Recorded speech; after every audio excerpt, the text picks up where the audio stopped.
We will reconvene the town council at 7:00 p.m. on the 17th. All council members are present. Would you please join me in the Pledge of Allegiance? I pledge allegiance to the flag of the United States of America and to the republic for which it stands, one nation, under God, indivisible, with liberty and justice for all. All right, this is always the best night of the year. I think we do it now 2 times a year.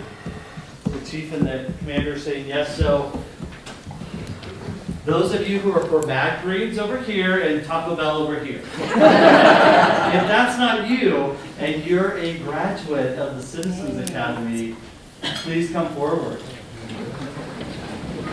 And of course, the chief and the commanders. And I always call down Bree Rock too, because you got to see her at Dover. No, I didn't say that. I try to squeeze. It gets bigger and bigger every year. Come on down. There you go.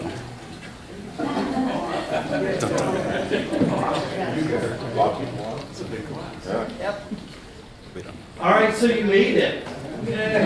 28 weeks. Did it feel like 28 weeks? I always say, how many is it time?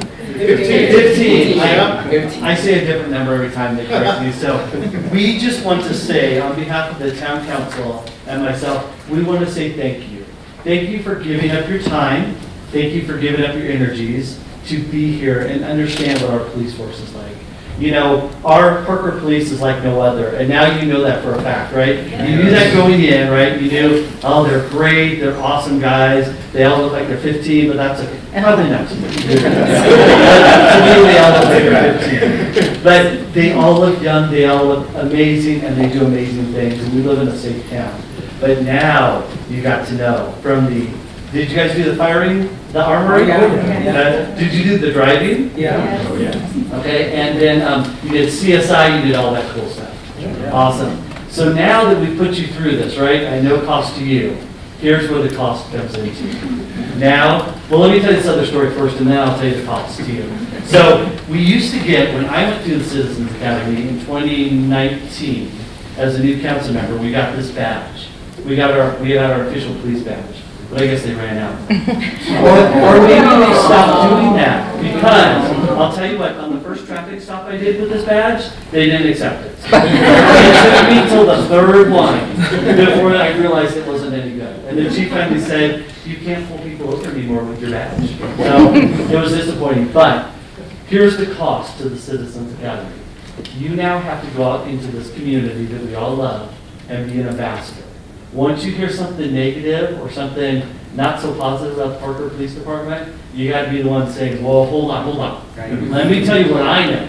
Let me tell you who I saw, and let me tell you what I experienced." And that's the goal. So we appreciate the time and the energy you put into it. It's a lot. It's a lot on your families letting you go for that, and we just really appreciate it. And I know that you're like me. You have a new appreciation for the Parker Police Department. And, we just swore in last week a total of 5 new officers. We swore into the academy. Again, those guys all look like they're 15. But we did get a more seasoned one from Florida last year, so it kind of evened out the mark. So, Chief Commander, what would you guys like to say to this amazing? This seems like a really big class, right? Okay. Yeah, we're graduating 41 this time. Wow. So that, with the 41, that brings us to 858 so far that have graduated Parker Citizens Academy in 34 different academies. I told you last Thursday, the best part of my job is being there with you guys every Thursday night. We start again in August for the next one, the fall. But love doing these. It's a great way to connect with the folks we serve. So thank you very much. Thank you. Thank you.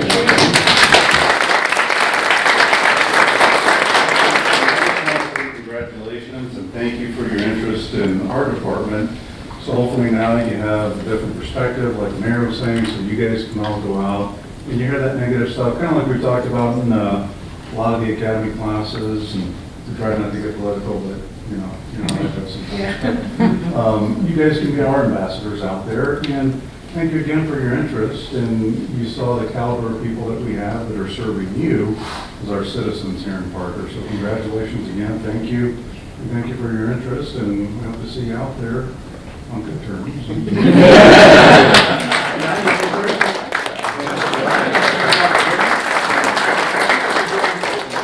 And I would be remiss if I didn't acknowledge the woman standing in the background.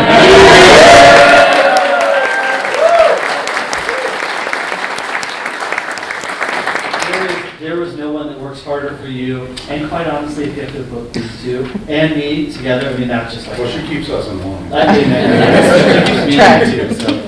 She's the real chief. So, yeah, the town council, I never heard that before, she's the real chief. Great, where's the gun? I don't have a badge. I'll give her a badge. Why is the town attorney laughing? Did y'all notice that nervous laugh when I talked down? So we've got the town council standing behind you, but council, how many have been through Citizens Police Academy? I think we've got 3. So, all right. So August, the other 3 of you need to. No chastising. All right, let's get a picture. Rhea, you're a picture person? All right. So I'm going to get in here somewhere.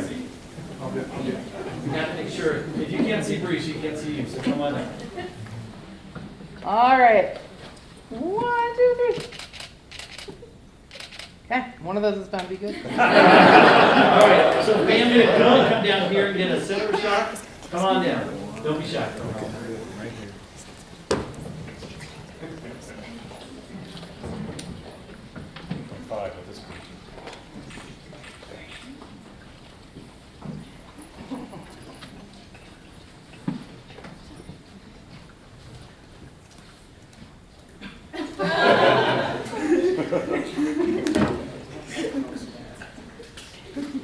Picture taking takes almost as long as the all day. All right, last one. You got yours? You want to come down? All right. Everybody got it? All right, guys. Congratulations.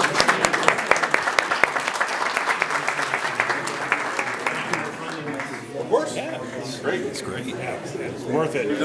Well worth it. Town has one too, The town has something similar.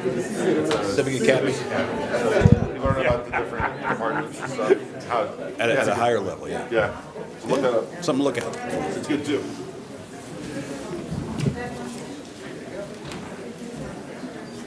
Peters, thank you for everything. Absolutely, thank you. We'll be seeing you guys around, huh? Bring one for each next one too. Oh, yeah. Thank you, thank you.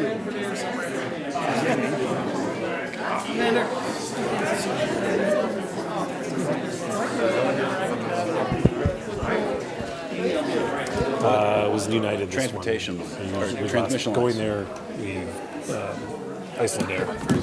And so I will fly United Lufthansa back, and we leave while flying Icelandair again. No, not this time. I should have. We didn't spend the miles on it. I should have, because I actually slept pretty good because I took windows. I never take windows. I always take aisles. And I took windows, so I just. Oh my gosh. Yeah, exactly. Oh. A How old is she? young girl next to me. From doing. That's my best friend's baby. That's my best friend right there. And I was trying to give her One of. thing. One of my best friends. Understand the rules. The him. In the middle, you get both arms. All right, let's get back to work, council. Next item up is public comment. Public comment is an opportunity for town residents and other interested parties to speak about items not on the agenda. This comment period is limited to the first 30 minutes of the agenda, and we will take up more if necessary. At this time, I have no one signed up for public comment, but is there anyone wishing to make public comment? All right, seeing none, we will, as they continue to celebrate there. That little baby's cute. I would have got a picture too. So let's see, reports, items, and comments from mayor and council. So let's start. In terms of time zones, we'll start with the more eastern one, but Councilmember Hefta. Yes, thank you, Mr. Mayor. So it was a beautiful summer week, and so we had the summer police department kickoff event at the Discovery Park, and the mayor was there as well. And I'm not sure if any of you others were there, but it was a wonderful event. I also attended the Douglas County Homeless Initiative Committee meeting. A couple of brief points here. The summer point in time count is going to take place at the end of July 29th. And right after that, they're going to have the Strive to Thrive. And this is an event that helps many folks that need assistance as well, and that's going to take place on July 30th. We were also honored to have speak at the Douglas County Homeless Initiative meeting, the Parker Task Force and Step 7 Ministries. These are both nonprofit organizations that serve homeless or folks that might be homeless in the Parker area. And so we're very honored to have them there. And Step 7 Ministries and Parker Task Force have also received financial awards from the Douglas County Community Foundation at some point in time as well from that organization. And then I had a wonderful time with my family at Parker Days. My kids wanted to go back for a second day. I said, no, I think we've spent enough money on Saturday. We're not going. But it was a wonderful event, very crowded, lots of teenagers, lots of parents out there with their kids, lots of couples on a date. And it was huge. Yes, I know that. But I think that Parker Chamber of Commerce did a fabulous job on it. Thank you. Councilmember Hefta, when your boys are 16, there's a beautiful thing. They go by themselves. It's wonderful. You'll appreciate it. Councilmember Welts. Bless you. So we had Governor Polis come here on behalf of the chamber and with House Representative Anthony Hartsook to sign the wine walk bill into law, which brings our wine walks back. I was there on behalf of Councilman Rivero, and I was also accompanied by Councilmember Barrington and Councilmember Dyak. So that was great just to get that back in and have that little event here in our community, and I'm excited for the wine walks to come back. On June 5th, we had I had the Chamber of Commerce Government Affairs Committee meeting where we spoke specifically about a new railroad that's being proposed right now going from, I think they said from Pueblo up to Fort Collins, and it would run on the current railway tracks that are there. So I'm interested to learn more information about that. I had the Douglas County Youth Initiative board meeting where we started discussing our youth congress, specifically about the topics that we want to cover while we're up at the Capitol, and that's the mental health that we're facing not just with our teenagers, but with our younger adults as well and our children, as well as the therapy dogs that we have in schools and what some schools call the quiet rooms or the stress-free rooms. So I'm very excited. This will be my first youth congress this year. On June 11th, we had the Senior Center board meeting where we spoke about their memberships and the benefits they have for their current members and how to get that communication out more to not just their current members, but to potential members as well. On June 12th, we had the police swearing-in ceremony where we welcomed Officer Stacy Spurn. I think the mayor had touched on this as well. He was there along with Councilmember Hendricks and our town manager, Michelle. And then on June 12th, we had our gazebo lighting ceremony, which I know other council will go into further on that. And then on June 16th, I got to celebrate, in my opinion, the world's greatest dad, and that would be my husband. So happy Father's Day to all the other dads out there. Councilmember Dyak. Thank you. On the 7th, I attended an E470 Transportation Safety Foundation fundraiser at Topgolf in Centennial. There is a safety fund or safety transportation foundation board that's comprised of previous chairs, former council member, Parker council member Josh Martin is on that board. The festivities raised about $72,000. That is primarily for safety, for young kiddos buying car seats. Also after school, after prom parties, they provide funding for that as well. On the 13th, he had an E470 board meeting. We had a report out about our bond refunding, a little under $200 million. It was about 5 times oversubscribed. That refunding resulted in a 9+% savings. Also, one of the bond rating agencies, Fitch, upgraded E470's rating to A+. So that's a positive. And we also announced our new executive director, Joe Donahue. Joe is a former finance director from E470, probably about 13, 15 years ago. He then left us to become a consultant. He relocated to Texas. With this selection, he's relocating back, and we wish him many happy years at E470. Councilmember Hendricks. Thank you, Mr. Mayor. I attended several events already mentioned, and that's all. Thanks. Councilmember Barrington. Thank you, Mayor. Also, several of us did attend a bill signing that this one we were very happy to attend. And I also, same day, attended the Town of Parker Senior Support Series, where it addressed everything about strokes. On the 6th, or on the 8th, I drove for Parker Task Force. And then from June 10th through the 13th, I attended the National League of Cities in a suburb of Sacramento. And I'm on the Federal Advisory Committee for the Energy, Environment, and Natural Resources Committee. And there was a lot of idea sharing where there's a lot of other communities or municipalities that maybe have already implemented certain things that we might be looking at. So it's like, why recreate the wheel if people are already doing this? Something that is coming to the attention of everyone right now, a lot of municipalities do run their own water, or their water is part of their municipality. Although Parker Water is not part of the town, there is some pretty serious legislation for our drinking water regulations for PFAS. And the long word for that, polyfluoro, I won't even attempt, just PFAS. But basically, PFAS is basically a synthetic chemical that has gotten into a lot of our water supply, and it's in all of our water repellent, everything. So they're heavily regulating the water now, and even though we don't run our own water department, it's going to affect us with the price of our water. So something that I'll talk to council about. But other than that, got some other good news today. The Douglas County Housing Partnership, although we've had our last 2 meetings canceled because we didn't have a quorum, to get word today that a letter of intent has been signed for senior housing, affordable senior housing coming our way soon. Congratulations, Councilmember Barrington. I know it's a lot of work on your part. Councilmember Rivero. Thank you. As has been hinted, I am on vacation. I came back into town. We have CML coming up.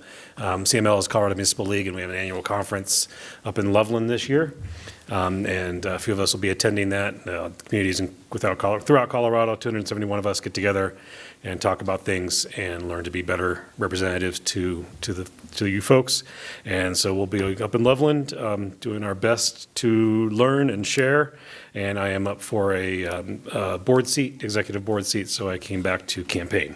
So I will be up there smiling, shaking hands, and kissing babies and doing all of that fun stuff to hopefully get reelected or to get elected to the board that I've been appointed to for the last 6 months. So wish me luck. Thank you.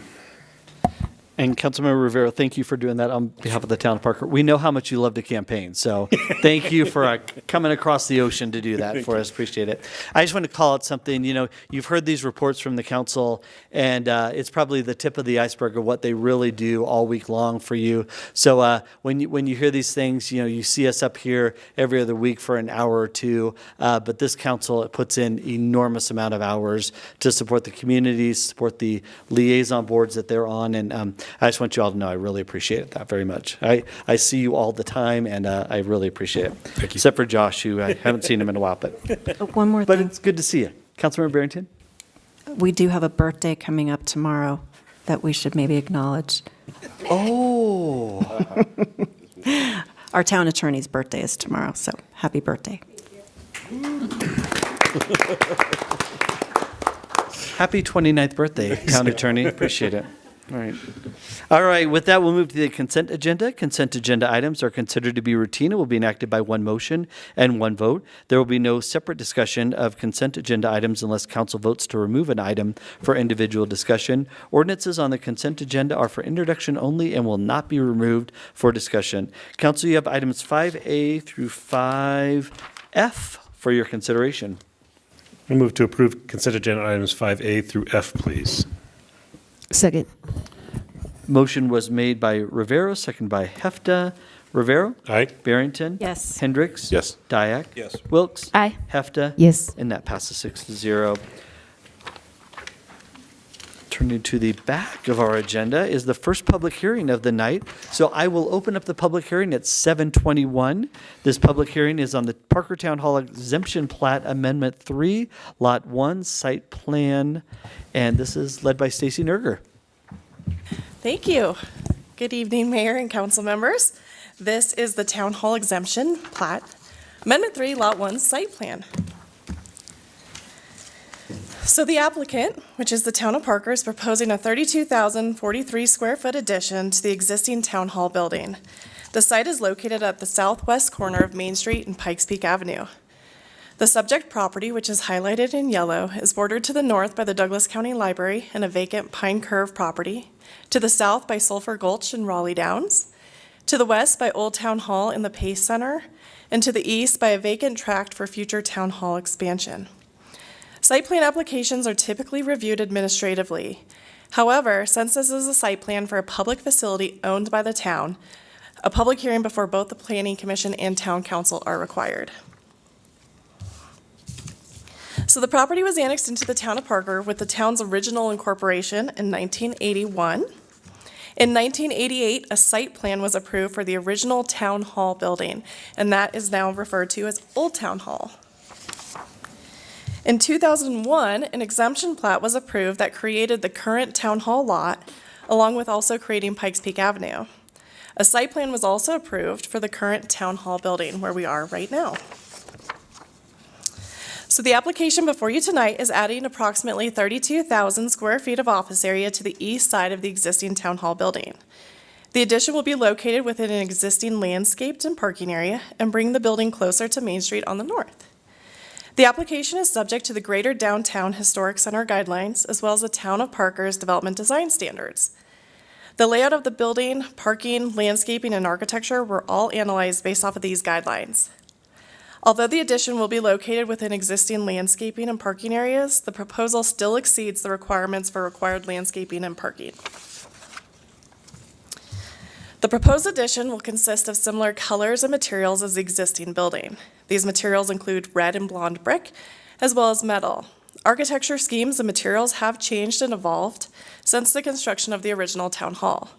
Instead of trying to match the existing architecture and color schemes, the architects tried to integrate colors and materials to blend the two sections of the building, creating a new character. The addition will include similar building form and massing, and I do have the materials board here if anybody would like to see it. Actually, Vehicular access to the property will remain substantially unchanged. Access to the property will be provided along Pikes Peak Avenue. Currently, there are 3 access points off of Pikes Peak Avenue.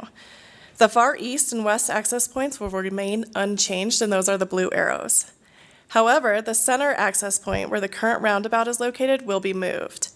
This access point will be relocated to the east, and the existing roundabout will be removed. That is the red arrow. Pedestrian and bicycle access will continue to be provided along Pikes Peak Avenue to the west. The existing west access to Town Hall along Pikes Peak Avenue will be reconstructed to ensure ADA compliance. In addition, a pedestrian sidewalk is proposed to connect the addition to Main Street to the north. That's the green line. A future pedestrian path is proposed to connect the property to the existing sidewalk along Main Street to the north, which will provide public access to the building. This is the blue line, and that's in the future. So the Parker 2035 Master Plan identifies the property as the Main Street Master Plan area, which envisions a pedestrian-friendly environment that supports a vibrant and sustainable downtown area. The proposal will increase daytime activity in downtown, while the design will enhance the streetscape along this section of Main Street. The proposed site plan will not only expand the office space, but will also allow for the central location of essential town functions for the town's residents and businesses. So staff has reviewed the proposal and has determined that the proposal meets the required setbacks, height, parking, landscaping, density, layout, architecture, and all public works engineering requirements have been satisfied. The proposal is consistent with the Parker 2035 master plan. All referral agency comments have been addressed, all notice requirements have been satisfied, and the Planning Commission heard this request on May 23rd, 2024, and recommended unanimous approval. Therefore, staff and the Planning Commission are recommend Town Council approve the Town Hall Exemption Plat Amendment 3 Lot 1 site plan, subject to the 9 conditions that are contained within the staff report. This concludes staff's presentation. I'm available for any questions you may have. We also have the applicant and the representatives here tonight who also have a presentation for you. And that is it. Well, I would hope we would have the applicant here, so that's good. That's good. But let's go to staff questions first. Councilmember Dyak, let's start with you. Yeah, I mean, it's site plans. So, I mean, some of the things that kind of come to mind really aren't within the scope of the site plan. I mean, you know, you can, the thoughts are what additional services does this bring in? What kind of safety? But again, this is not the time or the place to do that, I think. So, unless you want to kind of address it. If not, it's Brandy. That's very awkward, isn't it? No, not really. Okay. We've gone through this with planning Kind of like a commission, family so- meeting, right? You know, it's good. We're just Who was bipolar, it? that's all. 2 different hats we're wearing. So to your question, many of those will be addressed with the presentation that AMD will be doing. Okay. Okay. Councilmember Wilkes? You said that you had when you were going through like the materials and stuff, and you said you'd happy to share it with us if we want to see it. Can I see it? Of course. And can other council members see it? No, just you, Councilmember Wilkes. Yeah, I'll Yep. just hide it and put a shield around it. It's like going to the design center for a realtor with your client. Yeah. Do you have any other questions? No, that Okay. was my only Councilmember question. Wilkes. I'm sorry, Councilmember Hefta. So those 88 requirements, do you know approximately how they change in technicality every couple of years? And so when we do this, we're going to be hitting the latest standards. Is that correct? That is correct, and it's based, so the ADA path that's located right out here to the west, it's just a slope requirement, so the slope can't exceed a certain percentage to meet that ADA requirement, so they're bringing that into compliance. Thank you. So, Councilmember Hefta, I think that's a good point. Town Manager, is there anything else about the ADA audit that we recently conducted that the town hall expansion is going to resolve for us? Yes, there were several meetings between HR, risk management, and AMD and JHL and the team regarding the outcome of the very expansive ADA audit that we did. And so those were incorporated both into the additional the addition part of it, but also the renovation, and addressed even, you'll see, and James will go over it with AMD, that even the council chambers is addressing some of the ADA things and some of the bathrooms that we currently have. Excellent. Councilmember Hendricks, any questions for staff? No questions. Councilmember Barrington? So just for clarification, even though this is our own project, we're held to the same standards as everyone else is.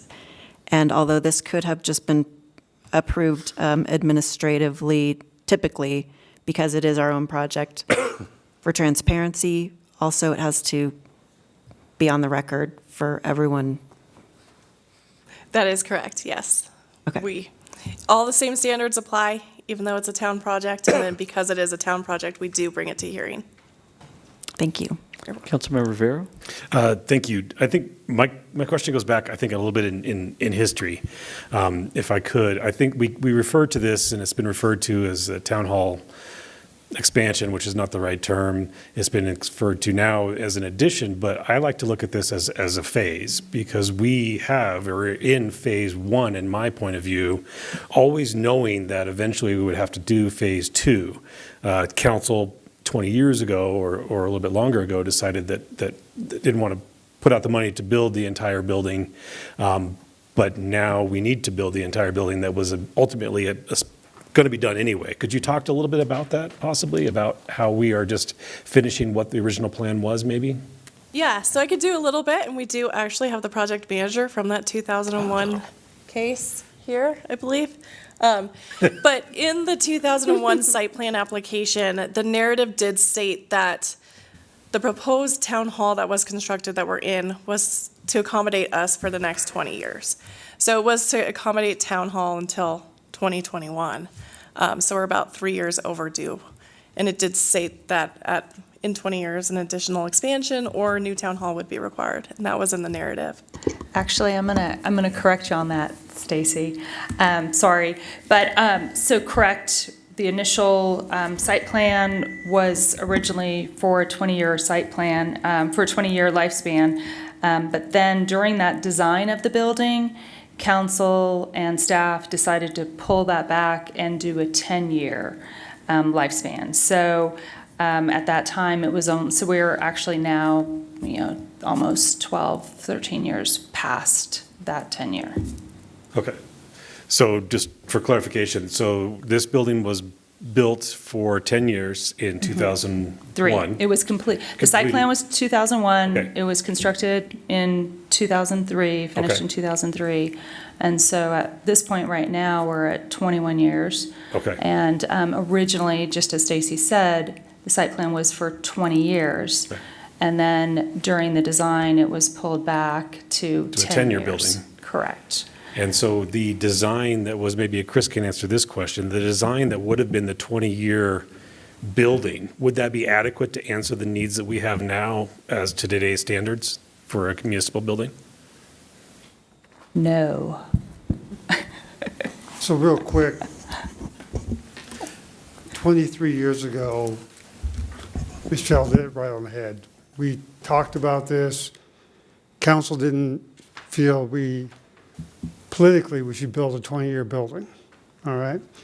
So lots of changes have happened in the last 23 years. For example, there was no economic development department. It was a contracted group called PEDC, no cultural. Our vision has changed what various departments do in the last 20 years. We had always envisioned a expansion going east. Back then, it was going to be a 10,000 square foot addition going out to the east to get us to a 2022 build. We moved in June of 2002. I know that very well because we moved in during Parker days, and I dealt with my 4-year-old daughter who, going back and forth, was riding rides. Lots of changes, and so this is we even knew back then it wasn't for build out, even that 20-year vision. We knew there'd be something beyond that. We just didn't know. Our crystal ball got very fuzzy, and I think this is the right vision for where we're at to get us, and I have to defer to Bob Ekstrom and the AMD team on what their program is, but we are always going to expand. If you look at from an aerial standpoint, there's space to the east in the parking lot is purposely pulled away from the building as opposed to the west side. Yep. That's because that's where the expansion was going to go. We talked at length with council. Do we build a core and shell building? Yep. Nobody had we just didn't have the wherewithal to do it back then. Budget, it was always a problem, but also the political to get it done, because we were going from modular trailers to this building. This was a big leap for town council, and I was very involved. I had 2 council members very involved with the design and the programming of this building all the way through. So a lot has changed in the last 20 years, though. I will say that from what we planned all those years ago. Thank you. I think, you answered my question exactly. It was always designed that way. And I just like to look at it for myself, and I make this decision that this is phase 2 of a 2-phase project. And this was not something that just came out of whim, and not something that we're just doing because, government is growing. This is a need that we have put aside, if you will. Is that the right statement? That we've kind of put this need aside and done and dealt with what we have as much as we can, and we simply can't anymore. It was a decision made by council back 23 years ago to build the 10-year building that we have now. We've been very lucky that the idea was we were going to tear down Old Town Hall 3 years later. So nearly 20 years ago was the original plan. That building has provided us the cushion that we needed to continue to grow. But the time has come, we've really got to, Old Town Hall needs to be taken down from a lot of different reasons. It's just old and tired. But this renovation gets us going where we can take down Old Town Hall and move forward. And then just for the record, for clarity, you were the project manager on this building 20 plus years ago. Exactly. We first engaged the architect, Davis Partnership, back in 2000 through a selection commit process, site plan 2001, broke ground. Not very long before September 11th happened. September 11th happened. There's some changes in this building that came about during construction because of September 11th. And I think a lot of security changes that being proposed with the expansion and the renovations is the next logical step in that process from all those years ago. Excellent. Thank you, Ms. Johnson. Thank you, Stacy. All right, any other questions? All right, applicant. Obviously odd, but if you would state your name and address for the record. Mayor, council members, thanks for having me. This is James Taylor with Anderson Masondale Architects. So we're a firm out of Denver that actually had the pleasure of working with the town on a handful of projects, the Parker Police Headquarters. We worked across the street with Douglas County on the library. We did some expansion work and renovation work, phase 2 maybe, at the schoolhouse for the cultural department. And we were also part of the team for Discovery, I almost called it Disco Park, and that's but Discovery Park across. Is Disco Park. It is Disco Park. We're not calling So we've been in this town a long time, and we absolutely adore working here with your incredible staff and all of you.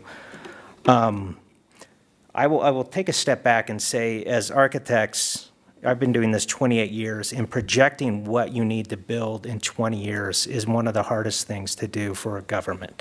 So I commend thinking about 10 years or 20 years. They never would have gotten it right. So that's just kind of my public comment about that. I think they did a great job of getting you this facility that has lasted 21 years, and we're here to build on that legacy and expand it for you. We had some programmatic drivers for this project. As Stacy mentioned, the new master plan is really trying to turn its front or face back to the public. That 20 plus years ago, this building sort of turned its back to East Main Street and the lots back there, but there wasn't anything developed there yet anyway.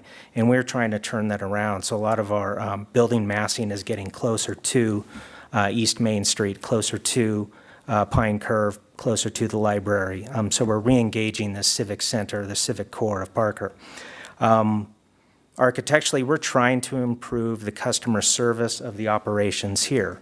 We'll talk about it in a little bit more detail, but right now you have one lobby that serves courts, it serves the council that we have here, the other chamber activities, but it also on a day-to-day basis serves community development and planning, engineering, the clerks, the courts. It does a lot of things very well for what it is or what it was designed for 21 years ago, but we'd like to modernize that and split those two lobbies into two different spaces. So when we show you some of the floor plans, I'll start to discuss why we did that. We wanted to improve security. Chris mentioned that this was built right at the time of 9/11, but a lot of security features have changed since then, and we're dealing with a lot of those security improvements both on the site, but especially inside the building. I have a small presentation for that. We want to, I think, council member, someone here mentioned accessibility. Multiple people have. We are dealing with accessibility on the site, but also within the building itself from that audit. Restrooms have changed quite a bit in the last 21 years. Turn radiuses for wheelchairs have grown. because now we're working with mechanized and motorized wheelchairs. So we add another 9 inches to those. So a lot of those features have changed over the last 21 years, and I have a couple slides that talk about that. We want to modernize the work environment, improve access to daylight, add some community spaces and some work and collaboration spaces for your wonderful staff here. And then, of course, to Councilman Rivero's comments, we're expanding this facility to accommodate growth and the staff from Old Town Hall. Next slide, please. So we're really here to talk about the site plan, but I do have slides to talk about all the other things, because as an architect, we love to talk about everything in our buildings. But again, that broader context is thinking about Discovery Park, thinking about the library, getting that building up onto the front of East Main Street, thinking about this building as a terminus or an end to that downtown public corridor through Main Street, this civic hub, especially connected with the new parking going on, the Pace Center. If you go to the next slide, Stacy, thank you. We've actually sort of hit the mark from what Chris was talking about, that the expansion is to the east of the facility. We studied a handful of different options when we were brought on board about 18 months ago, but landed on where the original designers thought this thing might expand. It is situated in a place we're very proud of from a conservation standpoint, is that we do not need to go across Pikes Peak to utilize that existing vacant lot, that we can accommodate all of the parking and all of the expansion on this site as is. So we don't have to spend the money to jump the street and develop additional parking across the street. So that's really was one of the main drivers of where this building is from where it is. Next slide, please. The entries, we have 2 primary public entries. The one that everyone went through this afternoon is going to be the main entry for courts and for council activities. And then just to the east of that, there'll be a new entry element developed that will be for all of the business operations from 9 to 5. So all of the community development, planning, engineering, public works, that will all occur in that other public entry element. And we've made a very big deal of separating those 2, but making sure they're both primary when we drive up. We have 2 private entries for staff, one, the existing one over here on the west, and then a new one developed over on the east, adjacent to a lot of the staff parking. And we have an emergency exit, staff as well as public, onto the east side of the north side of the building. So as you passed around the exterior materials and the exterior, I want to talk a bit about the character. I hope you notice that those materials really aren't different from what's out there today. We did not want to vary too much. We wanted to build on the existing building's context. We also wanted to look at a handful of your other civic projects within the town of Parker, and a handful of them are up here. But really, it's the bottom right of this image is the one we wanted to add on to. We didn't want to bolt on a new building that looked completely different. We wanted to make it look 21 years older, or newer, excuse me, but we wanted all the materials to complement that which is already on here. Stacy mentioned the red brick, the blonde brick, the metal. We're going to talk a little bit more about the punched openings. We don't have ribbon openings. We're using stone as well. You have this wonderful stone tablet out here. We're using some more of that stone to signify some of the main entry points. And then all the things on the roof screens will be matching those metal panel colors as well. Next slide. But what I think is so wonderful about this existing building is the masonry detailing. There's a cornice, if you haven't noticed, I'm sure you have, but all the shadow play, some of the beautiful brickwork on top of this building. It's a sawtooth, so the masons, when they laid it up, rotated every brick 45 degrees to create this wonderful detail and this wonderful play of light. We're going to be picking up on that masonry detail with our building. We thought it was a wonderful idea. We're also picking up on some of the banding that you see with that they used with the blonde or that lighter tan colored brick. Some of the overhangs that have wood canopies on it, this wonderful system right here as well, we'll be using some of those details as well. Next slide. So you're all familiar with the main entry for courts that is right around the corner here. This is our new main entry for all of the other town hall functions. One of the reasons we're separating those two entries and those two lobbies is because they operate at different times of the day. That's number one. Number two, for courts, we're screening people. We have a magnetometer and they're screening people, and that sort of interrupts the flow of the other traffic. But if we can have one lobby that is secure, the other lobby can be more of a customer service focused function. Just again to the east. Next slide, please. So this is if you were to take a drone and fly it up a little bit, we're looking at the addition, sort of looking towards Discovery Park from here, or the library. The detail on the building, the single-story building right in front here, is using a brick that is shaped to emulate the sawtooth brick pattern. So a lot of interplay with light. It creates a really rich texture. We're also going to start to use some of that brick around some of the smaller windows. But this building has, it's sort of stepped. At the front of it is a single-story building, and then we have a two-story component that's on Main Street there. And then a big porch overhang to control daylight, control weather, control sun, that kind of captures the small courtyard and also screens all of that daylight from streaming into the main lobby there. Next slide, please. And then as we're going to just rotate counterclockwise around here, starting to look at the staff entry. Again, that single-story building portion has a lot of that brick detail. We're using brick again on the cornice to talk about and speak to the existing building, but we're trying to modernize it. Again, this is about 20, 25 years newer. Looking at punched windows and not long ribbon windows, so trying to stay within that same vernacular for the openings. And if we turn the corner there, this will be the main entry for most of the staff, those that don't come from the other side of the building. Again, using some metal panel colors that match the metal panel, the copper, the dark bronze tones that are existing here. It's a little faded in the image I'm looking at, but this is that stone tablet. The same exact stone, really, that might be a different quarry, but really the same looking stone that we have out here in the front of the building. And flying around to Main Street, this again is where we've pushed the building within the maximum limit to East Main Street to really start to engage the public right of way and really start to engage that public presence that is occurring along Main Street. We're going to zoom in on the next slide. Again, we can't make these overly large windows. We don't want to make an expensive window wall system. We don't want to introduce too much glare and sunlight into the office spaces. So we've proportioned the glass itself to perfectly work with the office spaces behind them, but we wanted the openings to look larger in that larger masonry field. So we're, again, using that sawtooth brick pattern around the window, also a slightly variation of darker red brick, again, to make these windows look a little larger and start to look like that cadence of windows you have in the existing building. My favorite view is coming around. If you're coming down Pine Drive, when I was coming here, you're going to start turning the corner, and this will be your main element. This is a training or conference room up on the second floor.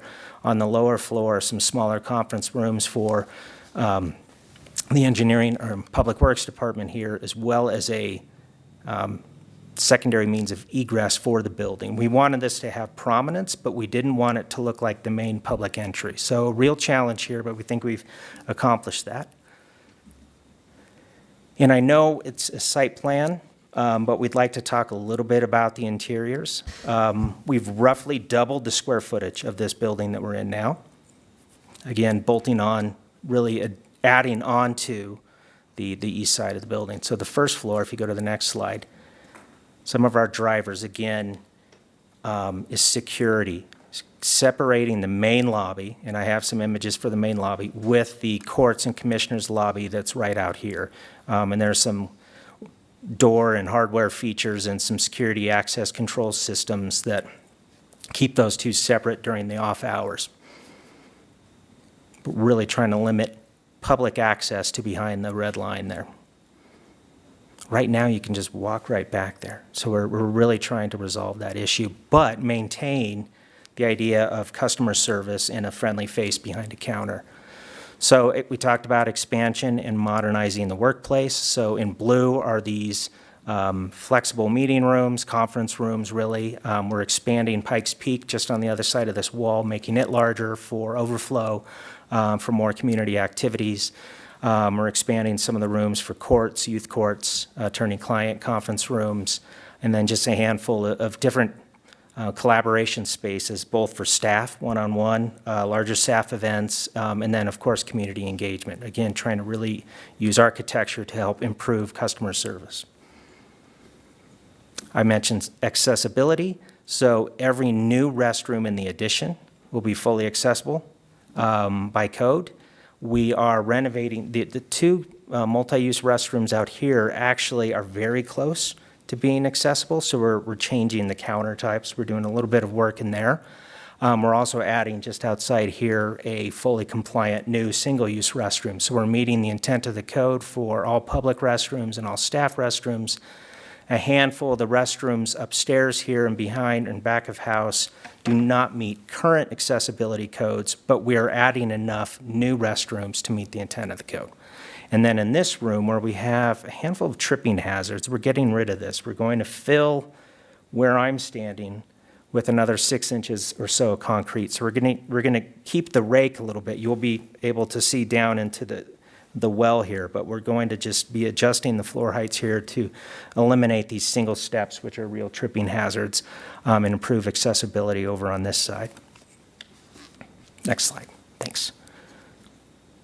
And then the security piece, this is just highlighting all those red dots are card readers where you take the card that you have and you use it to open the door.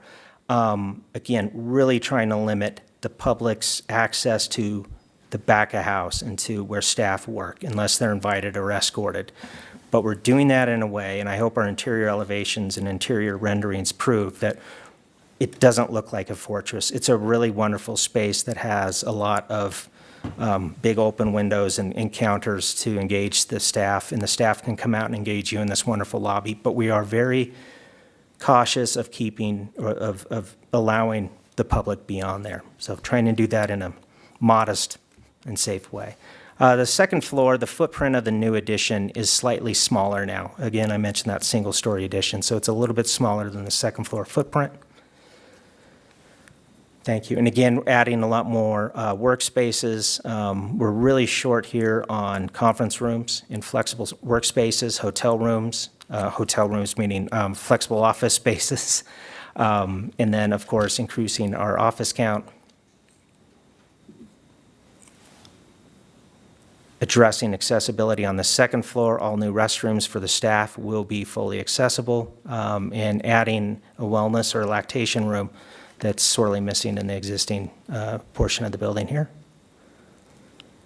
Very limited access on the second floor for the public. They'll have a little bit of access just up the stair and around the corridor behind some of the railings here. Otherwise, you'd have to be escorted if you were public. This is a view of the new lobby. That the desk you're looking at there is the clerks, and then we're going to swing around and be looking at the community development. But there's I'm sorry to go back a little bit. And then there's this passageway to the other courts for clerks, courts and the commissioner's office and community rooms back there.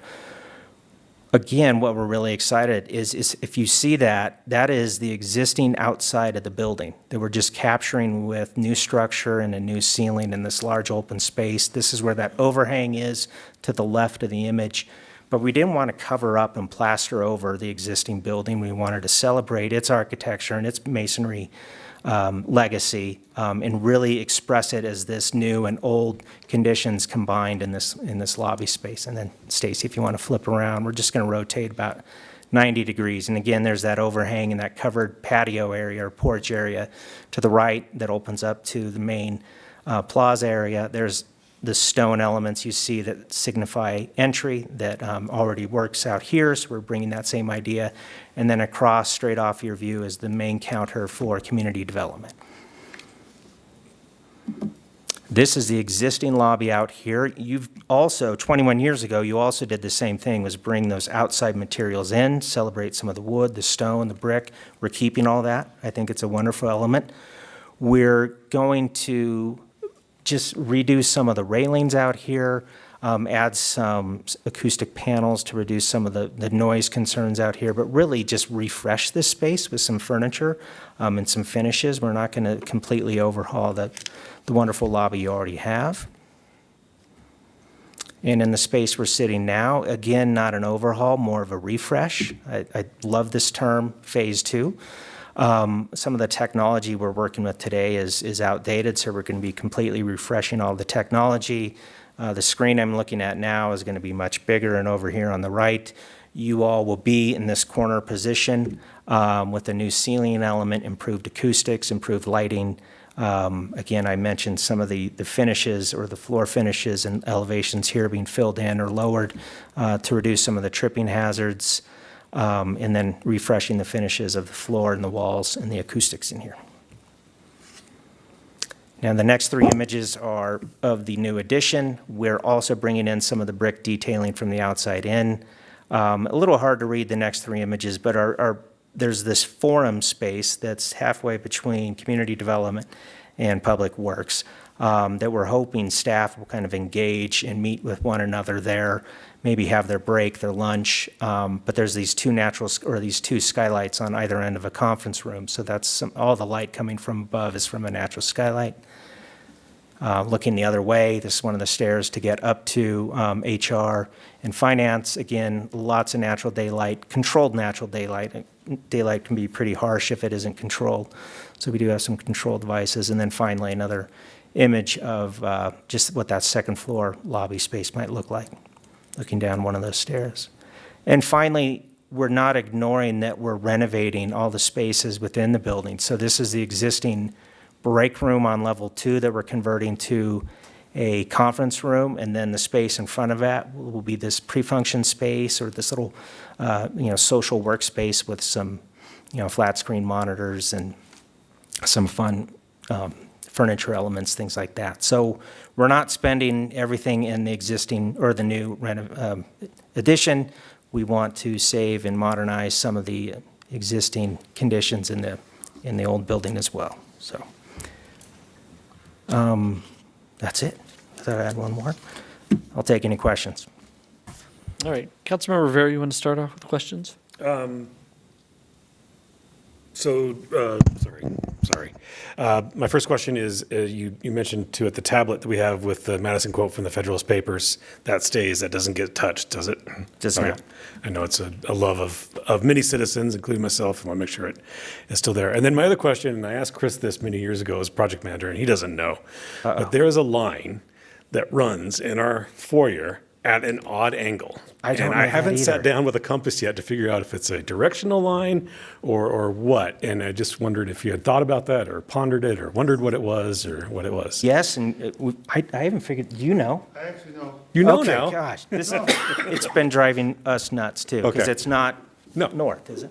It's not north, and the reason that was done is originally we had a 30-foot wide atrium space.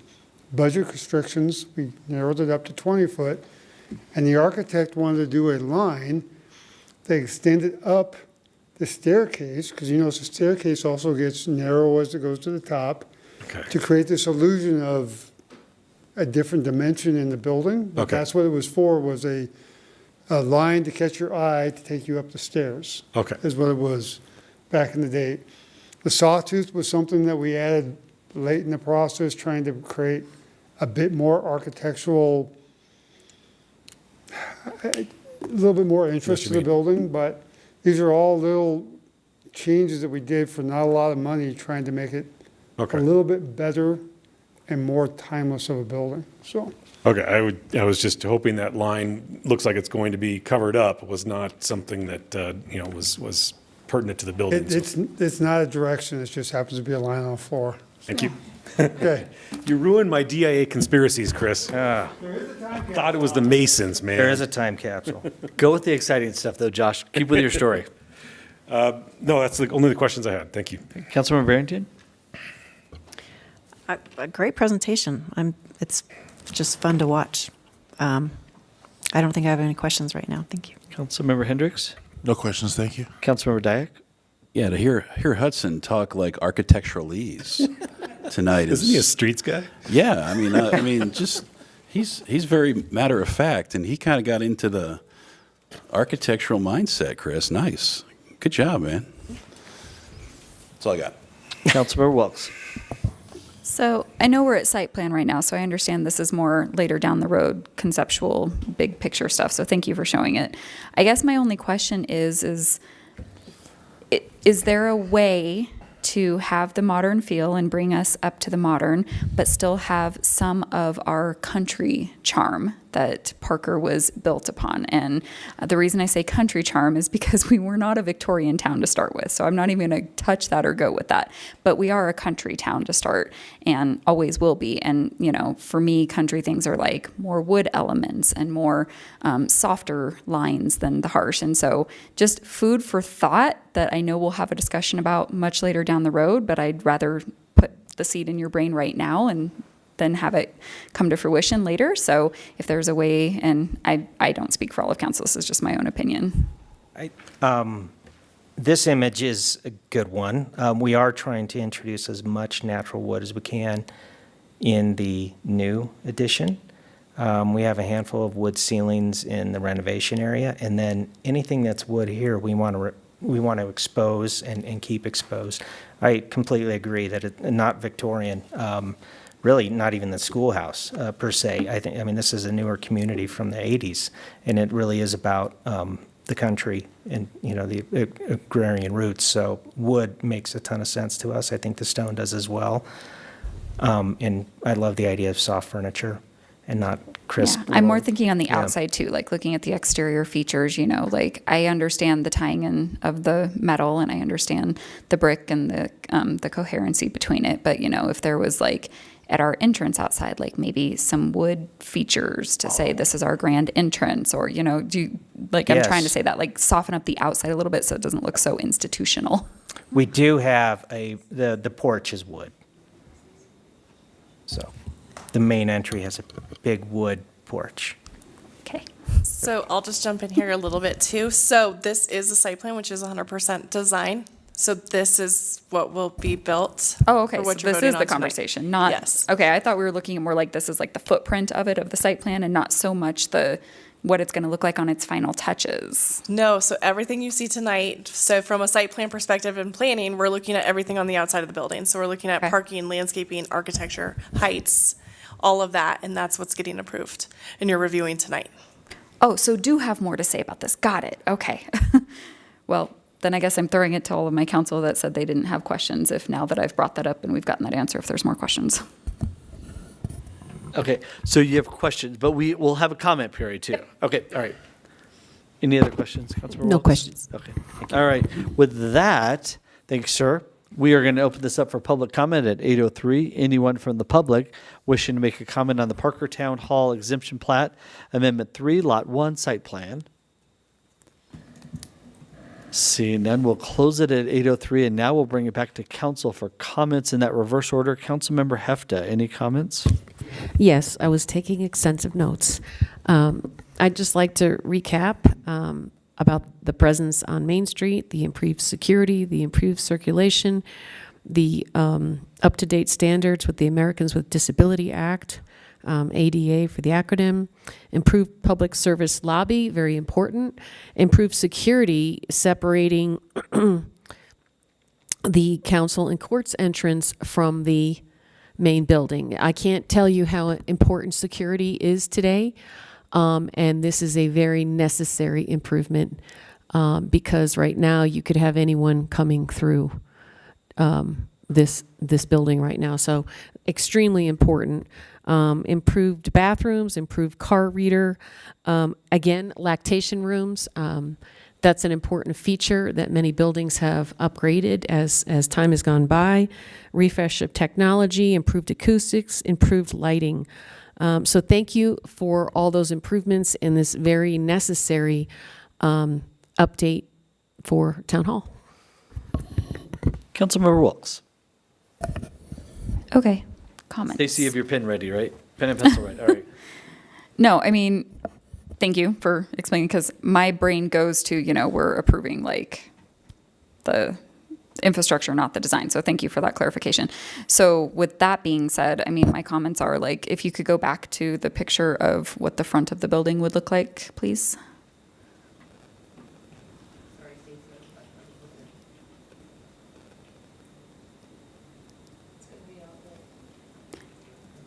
You know, I just want to make it challenging for you. No, you're good. Yeah. So everything on the inside, like, I think it's beautiful. I understand everything that Councilmember Hefta said. I'm really very specifically in a very detailed mind right now thinking about the impression that people see when they walk up to it this way and the impression people see when they see it on Main Street and vice versa. And when I look at this, it looks just very institutional and very blocky, and it doesn't look country at all. It looks very, very modern, which is okay. But I feel like, you know, when we look at the other structures that we have in downtown, and we look at like when Parker Station was built, about incorporating some more beauty to it. And I understand the modern of the Pace Center. So taking all that aside, like if there was a way to, I don't know the word I'm looking for. Soften it is the only word that comes into mind. But, you know, to me, it's like if I were walking up and I didn't know this and I hadn't seen this before, I actually wouldn't really understand, like, this is the main entrance or this is a side entrance. And I don't know. To me, it seems very, very red and very, very modern. And so I guess again, I only speak for myself. So I guess I'll put it out there on other council members' thoughts on this. But I feel like it should have a little bit more country feel to it. Councilmember Dyak? I'm not a design expert, so I don't know if I can address that. I don't know. I get the redness thing. I mean, I think on the right, seems very, very solid, even though there's a design to it. But I'm going to leave that alone. No, I cannot top Councilmember Hefta's list. I don't think you missed anything, Laura. But no, I mean, I think I think security, I think access, the next phase 2, the next dimension, full build out. I mean, I think it's something that we need to have in place, because we're getting close to the end, to full build out. We're getting into the maintenance phase of our town. I think we're going to have a lot more people coming in and out of Town Hall for various reasons. We're going to add services, passport operations, I believe. I know, kind of taking a tour of the current Town Hall, we have a lot of internal offices with no windows. Some of those are closets, housing some of our staff. So I think it'd be good to have this next and final phase in place, so we can put this to rest and focus on other things. Thank you. Councilmember Hendricks. Yeah, I agree with my fellow council members on the on the need for modern improvements, safety, security, and new services, and more office space. Looks like a really nice, well thought out design and flow, and I like it. Thank you. Councilmember Barrington. Yeah, it's definitely needed. I think the phase 2 modernization it's much needed. I do disagree with Councilmember Wilks. I like this is why it's very subjective. I mean, everybody's got their own taste, but I think you did a great job with combining all the elements of the surrounding buildings and what we have currently. I think that maybe one of the angles that you might be referring to, that might not even, that's kind of a higher angle also. I don't know. That doesn't really matter, I guess, at this point. But yeah, I don't, unless somebody's got a low-flying airplane, they're probably not going to really look at that angle. Maybe that one. But I like it, so that's my comment. I think you did a great job. Thank you, and I'm excited to move forward. Councilmember Rivera? Thank you. Could you go back to the first, yep, that one there. I think that this is an example as it's subjective. I see this, and I see maybe through the architect's eyes, by softening, I know it's a weird word because it's brick and window, by lessening your attraction to that long expanse, you focus on the entrance. And so I'm looking at where I need to go. I'm not looking at this wall with windows, even though it adds and it complements the other wall. It brings me to where all the glass wants to go. And so, I mean, it depends on how you see it. My counter or my question to Councilmember Wilks was, maybe we can countrify it, if you will, yay word. We can countrify it with maybe a monument or a statue, or we have a public works, or public arts program, and maybe we can do something there similar to when council was talking about the library, and former Plan Commissioner Bob Morris was a library trustee, and we took the it's not the A-frames, but the big bowed wood from the Quonset hut, and we turned it into a hitching post to remind folks that this is a horse community. Maybe we could do something here from Mason-Dale's incredible work, but to remind folks where our roots are. And obviously, I'm here because of horses. Other people are here because of horses. So maybe that's something we can do in our own expenditure, and maybe the building doesn't need to reflect that. One thing that, as a history guy, I like to look back. Again, personal opinion and subjective opinion is I can look at buildings and they are a placemaker in time. So I will look at the 2001, phase one as built in 2001. I will look at this phase as built in 2020s, and I can go back and look at the schoolhouse and know it was built at the turn of the last century. And so architecture needs to change. Architecture can honor, but I believe it needs to change to honor the time it is in and the materials that are used to honor that time. So I don't want to subject, I don't think, my opinion to future citizens or councils. I think that we placemake in time with this piece, as was placemaked in 2001, as was placemaked in 1905 with the schoolhouse, and just do what we can to remind folks of our roots, but I don't want to make a building to honor our roots, in our opinion. I think that we hire experts that spend, I think the biggest thing that people don't understand is that architects are here to make it, well, no, the engineers are here to make it functional, sorry. The architects are here to make it pretty for a certain amount of money. And in the government world, that's not a lot of money. And so I am incredibly complimentary of Isaac Mason-Dale for not just this, but the police station and the other work that your team has done to make us beautiful buildings for a fiscally conservative community is well done, and then this one too. Secondly, inside, Councilman Hefta and Councilmember Dyak touched on it. The improvements are needed, and I think it's very important to restate that this is not just about expanding the footprint and making a bigger building. We are retrofitting inside also, and the collaborative need inside. I love the idea that we are taking passageways and populating them.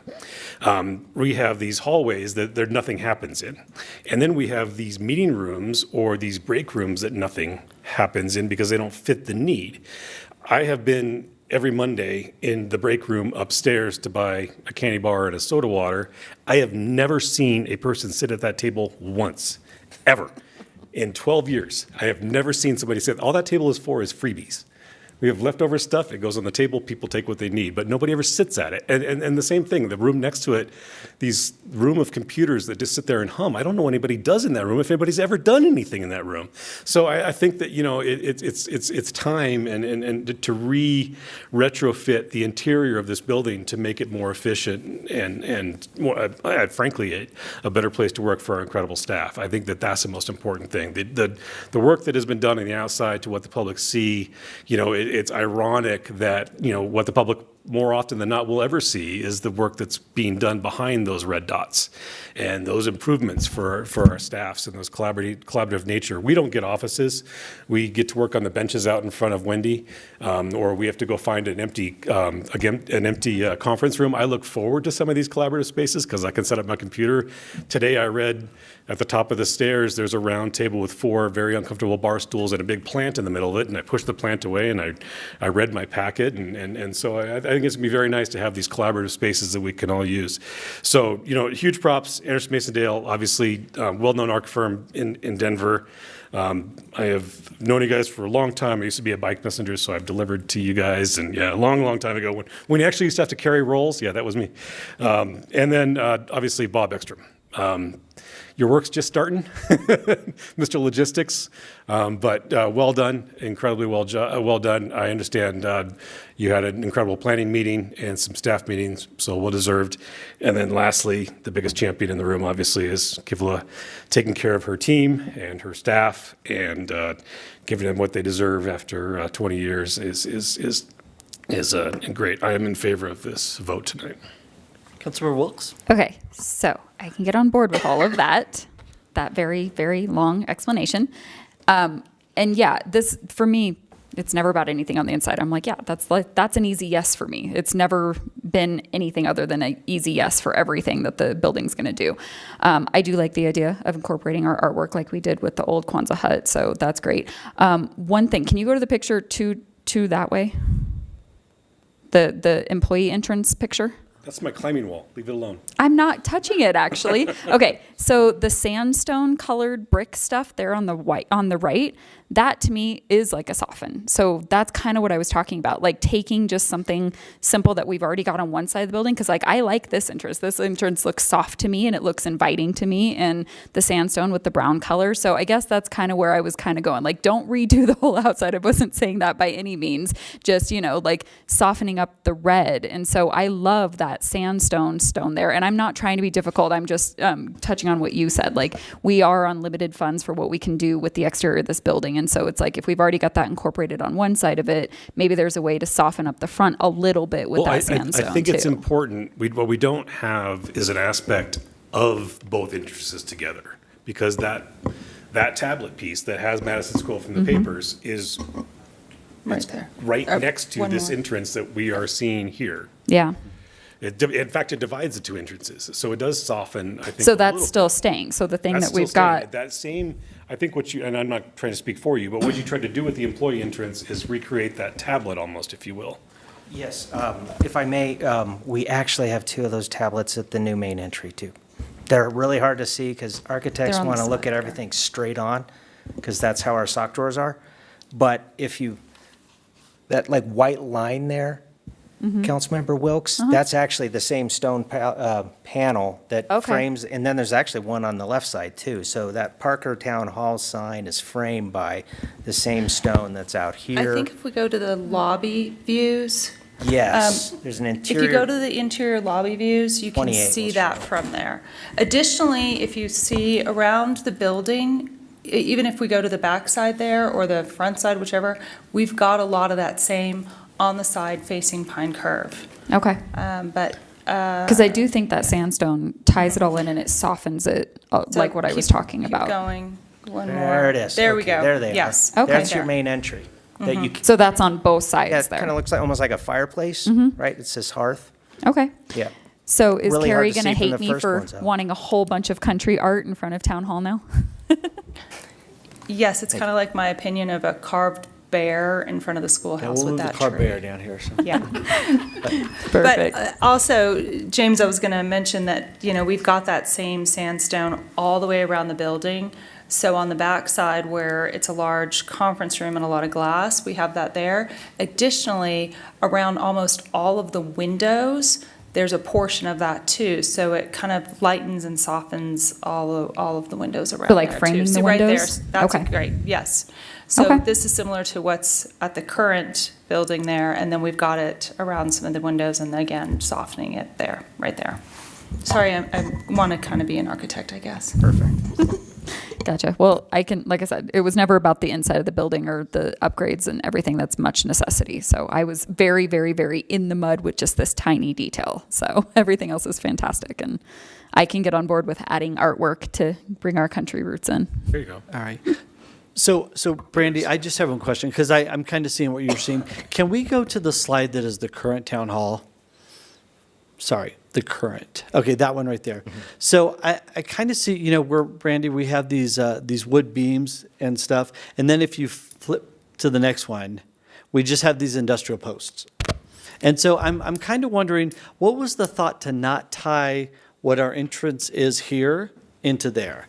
I would think that that'd be a very simple thing because I get the best view in the room, right? And it's right out there. We see the dual posts and stuff.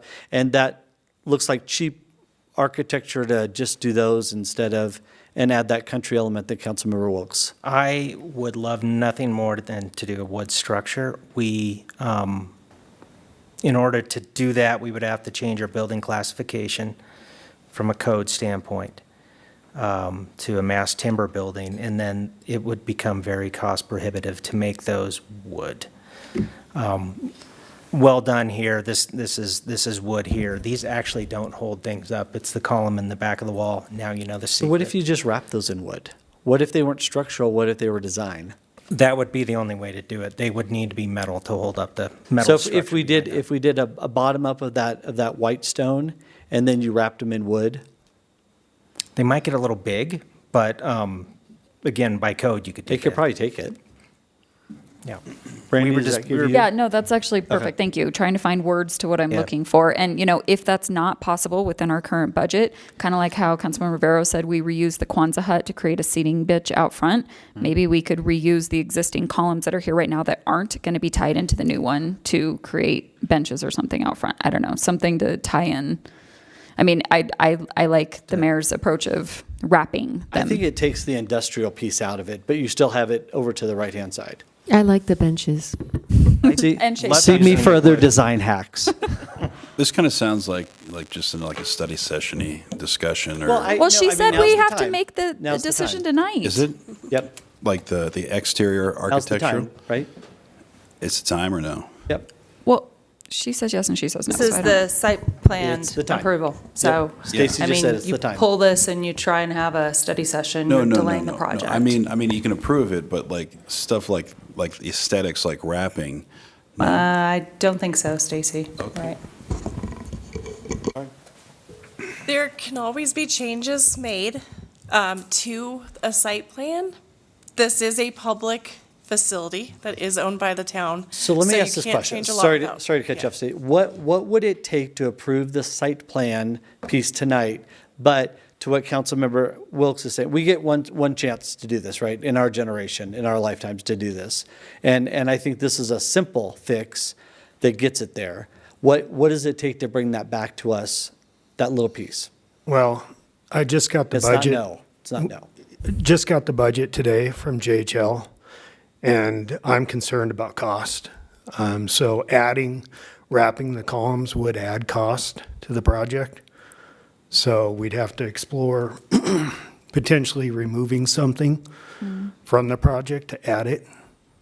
What about reusing the existing wood right there for like a bench area out front for That's sitting? not going away. That's staying. This Ah. is That's- going away. that stays. Or that, you know This what is I'm saying. interior The wood. wood. I mean, This Yeah, is the all wood. staying in here. All these pillars So are how staying. about this? I don't How wanna about take we stuff away. come back with an alternative? I The definitely way- don't want to take anything away. There's Right. so much The way it is that needs today to be. is good, but come back with an alternative. So I'm going to offer a counterpoint.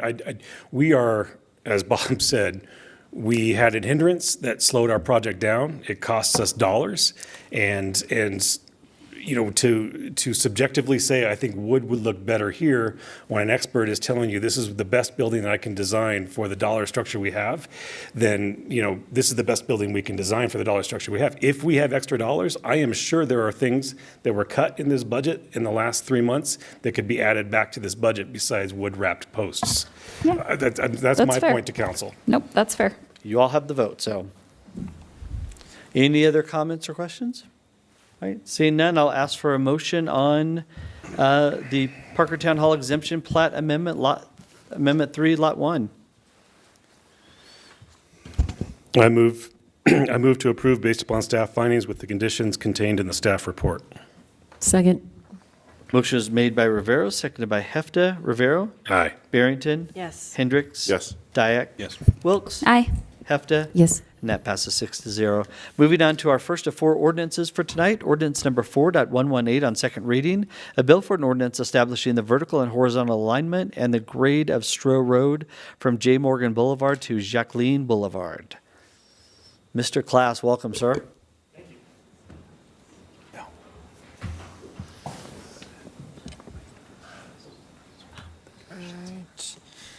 All right. Is this working now? All right, perfect. Evening, Mayor and Council. Here to present to you the vertical and horizontal alignment and grade of Stroh Road. The background, so the town makes public the vertical and horizontal alignment and grade of to-be-constructed roadways to clearly communicate their location for others to design. The widening of Stroh Road from J. Morgan Boulevard to Jacqueline Boulevard is anticipated to commence construction in spring of 2025 in conjunction with the extension of J. Morgan Boulevard. Just to give a vicinity map of where we're talking, J. Morgan is going to be on the east side over there towards the south, and then Jacqueline Boulevard is going to be on the west side of Crowfoot Matzenbacher Road, and you can see that on the west side of this diagram here. We're going to be widening 2 lanes to the existing that's going to be towards the south with a bridge that goes over Cherry Creek. And you have all the details in the packet and exhibits. So I just have a couple that'll be through here. Just some examples in here as well. Pretty straightforward. And to give a quick update too, before getting too far into this, we're currently tracking for completing design by the end of this year. Going to be going out to bid hopefully the end of this year and starting construction in Q1 of 2025. Any questions? All right. Councilmember Hendricks, you want to kick us off? No questions, thank you. Councilmember Barrington? No questions, thank you. Councilmember Rivera? No questions, thank you. Councilmember Dyak? No questions. Councilmember Wilkes? Nope, no. Councilmember Hefta? No questions. All right, with that, we'll open it up for public comment at 8:26. Anyone wishing to make public comment? Tom? Seeing none, we'll close it at 8:27. Look, we caused a minute. And bring it back to the council in that same order. Councilmember Hendricks? Any final comments? Thank you for your presentation. Councilmember Barrington? No, thank you for the presentation, I appreciate it. Councilmember Rivera? Thanks for the quick presentation. Obviously, a small piece of a big project that's much needed down there. So keep up the good work, sir. Thank you. Councilmember Dyak? No comments, thank you. Councilmember Wilkes? Like you said, pretty straightforward, so thanks. Councilmember Hefta? Yes, I mean, we get so many comments all the time from the public on, what are our tax dollars doing for us in the community? And as we drive around, and I drive around town every day, our engineering department and public works department is showing us, along with our police department and our public recreation and our arts center, what these tax dollars are doing for the public. And I take that road all the time on Stroh Road, so this is much appreciated, and I just wanted to give Public Works and Engineering that shout out because this town works hard for its residents. Thank you. Thank you. With that, I will entertain a motion on ordinance number 4.118. I move to approve ordinance number 4.118 on second reading. Second. Motion is made by Hendricks, seconded by Wilkes. Rivera? Aye. Barrington? Yes. Hendricks? Yes. Dyak? Yes. Wilkes? Aye. Hefta? Yes. And that passes 6-0. Next up is ordinance number 5.28.35 on second reading, a bill for an ordinance to amend Chapter 5.02 of the Parking Municipal Code, authorizing the town clerk to administratively approve special event permits. Madam Town Clerk?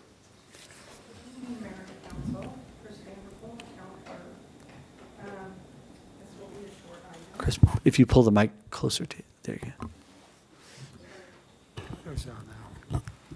It's on now. Chris Vanderpool, Town Clerk. Good evening, Mayor and Council. If this ordinance is approved, it would allow the Town Clerk to administratively approve the special event permit applications that come through our office.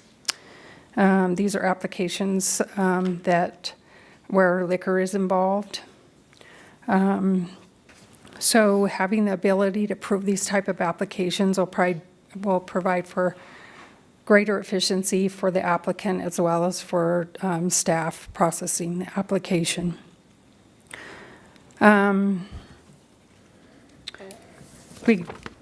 When we review a special event application, we go through the same process as the authority does. Reviewing the application, the questionnaire, their floor plan, how they intend to control the premise, any type of security issues, that kind of thing. So staff will still have the ability to send the application forward to the special licensing authority for their approval if we feel it's necessary. One of the requirements by state statute is posting the property where the special event will be held for 10 days. And if we don't receive any protests during that period, then the application could be approved administratively. If there were protests, it would have to go before the special licensing authority. So we did discuss this with the authority at their April 18th meeting, and they recommended approval of moving this forward to you all. Is there any questions? Oh, yeah. Councilmember Dyak, questions? No questions. Great. Councilmember Wilks? No questions. Councilmember Hefta? Yes, and I don't know who can answer the question, but I'll just throw it out there and see whoever wants to answer it. In the history, or at least the last 20 years of these special event applications coming before the town, has there ever been, to anyone's knowledge, a protest of an application in the last 20 years? No, there has not. So the special licensing authority now this is taking up more time to approve these because these have to come before the special licensing authority, and that's at some point in time slowing down the process for these applicants. Is that correct? It depends on when the application is received and when the event is. Sometimes there's a time crunch. We do try and be accommodating as possible, keeping in mind that there always has to be that 10-day posting period. So does it slow down the process? I don't know. Okay, so maybe I guess I'll ask it a different way. What is the impetus for changing this from the special licensing authority approval to the town administration, given the fact that there really is no protest over these special events coming before the town in the last 20 years? Is it a matter of efficiency? Is it taking the burden off of special licensing authority? Just give us an idea of that. So it's a matter of efficiency, ability to provide more efficient customer service to the applicants. Many of the applications that we receive now are repeats. Yeah. And you have a special team of folks that are trained and skilled in reviewing these applications. Absolutely. To meet the requirements. With the bigger events such as Parker Days, the big that are on town property, those go through a community event process as well. So there's more eyes on the picture as a whole, not just, the liquor piece. And in the last several months, can you just give us an idea of how many special event permits have actually come through town hall, say in the last couple of months? So since the beginning of the year, we've had 10. 10. So it's not high volume. Great. Thank you. Councilmember Hendricks? No comment, thank you, or questions. Councilmember Barrington? So just for clarification, how often does the licensing authority meet, the special licensing authority? So they meet once a month on the third Thursday of the month. So if you miss that deadline by just a couple of days, you can't have your event. Well, You've got to wait until the following, the way it is currently.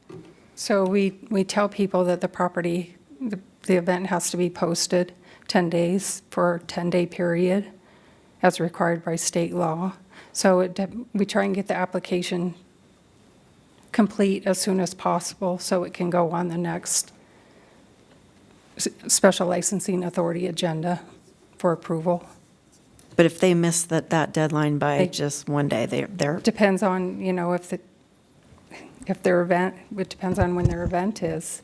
Well, Then they right. would have to go to the next authority meeting, yeah. So there's an efficiency piece there. Okay, thank you. Councilmember Rivera?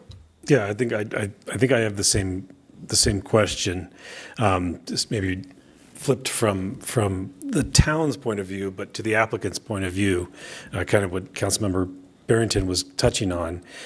Does this make it easier and less bureaucratic and a quicker turnaround time for an applicant to pull an event permit in their town? I believe it does. Okay. And then I guess my next question is, what is the appellate? Is there an appellate or is there appeals process to go to their special licensing if the town clerk or the town clerk's agent decides there is not they decide not to grant? So there, in the history of the SLA, they've never not approved. They may have asked for modifications. But and we would know that in the review process, whether we felt like we could approve it administratively or not. And if we felt like we couldn't, then we would go ahead and set it on the authority agenda. Okay. And then That's similar to community development then in the sense of. Right, Okay. and then if for some reason the authority didn't approve it, the applicant could always appeal it to district court. Okay. But so I guess I'm looking for kind of a guarantee that if the town clerk was not feeling it, they're not going to be the heavy hand of government and say no. Oh, yeah. Some way, somehow, this is going to get in front of their fellow citizens, and the citizens are going to decide whether or not, correct? Absolutely, it would Thank go you. to the authority. Mhm. Okay. Thank you. All right. So, Madam Town Clerk, just a question. Right now, this process goes through the Special Licensing Authority.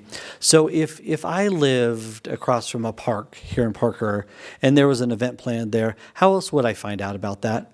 If I'm watching for the Special Licensing Authority, right, I know a liquor license was going to go through there. But with this new proposed plan, how would I know that? So it really isn't a new proposed plan. Like I said, the site required by law has to be posted for 10 days to allow the public to, if they want to protest. Okay. And so they're going to protest. Who do they protest to? So they would, so if they were going to protest, they would let us know, the clerk's office, or they could call me, and then I would bump that send it to the authority, put the application on for the authority to hear. We wouldn't hear it. Okay. So they have to go through a special step, whereas the existing process, they can show up at an authority meeting and testify during the meeting. And then second, if the SLA isn't approving these special event permits, what are they doing besides business license permits? And Councilmember Wilkes, I know you're an attendee, you can weigh in on this as well. So they hear all the new liquor licenses. They hear any violation, compliance check violations. Okay. If there was a peddler or solicitor violation, they would hear those. Yeah.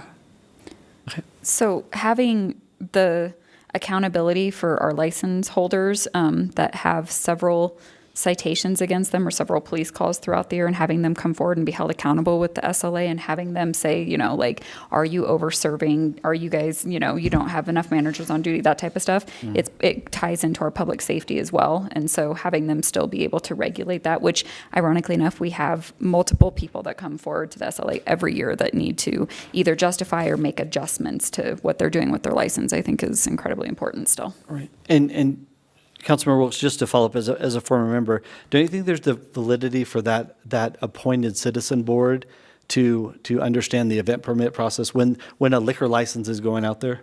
So it took me a while sitting on there to even fully understand what we were approving with that. I had to ask several questions because it was kind of the same questions, like, are they tip certified? Are they checking IDs? Do they have the parameter set up? And it was kind of the same thing every time and the same questions every time. And so I really do feel like this is something that our town clerk can do because it is the same questions. It's not having to justify a certain number of police calls or not having to justify over serving or, if you've served somebody as a minor. It's more just, are you following this checklist to make sure you have A, B, and C in place? And I feel like that's something that staff can do without the SLA appointed board. Appreciate that. Any other comments? All right, we will go for public comment at 8:40. Anyone from the public wishing to make public comment? Seeing none, we'll close it at 8:40 and bring it back to council for final comments. Councilmember Hendricks? Yeah, I'm good, thank you. Councilmember Barrington? So I've had to go in front of the Special Licensing Authority a couple of times when applying for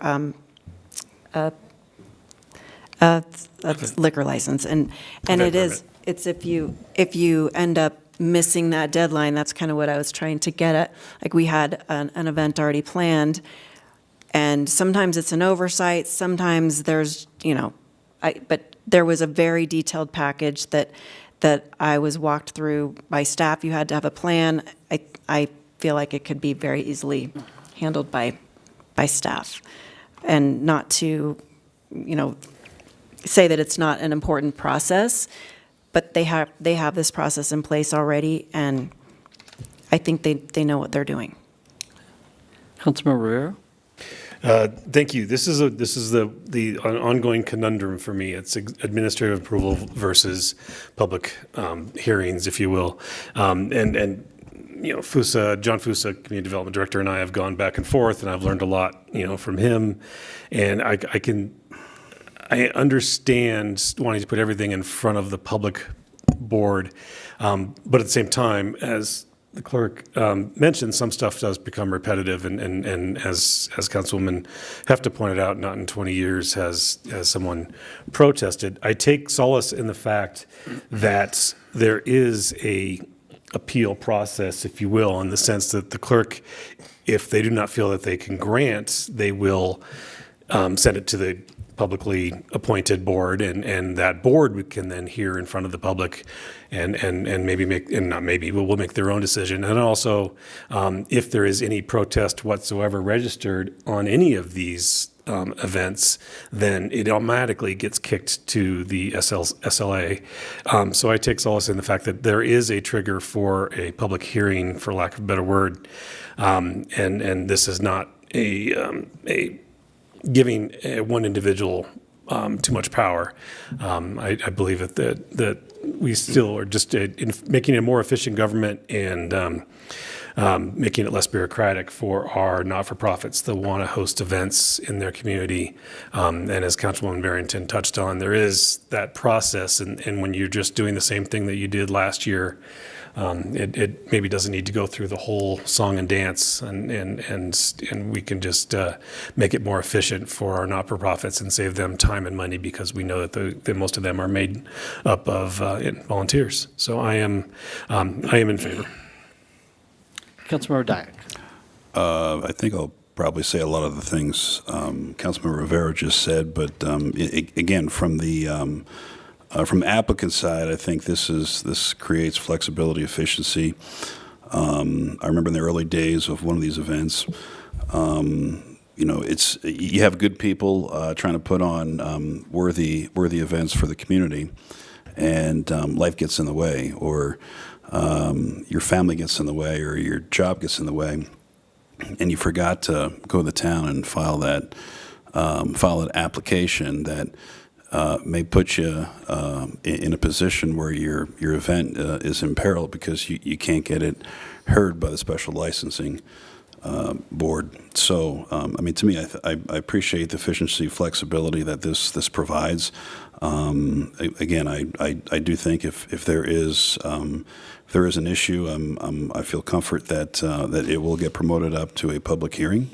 So I'm supportive. Councilman Wilkes?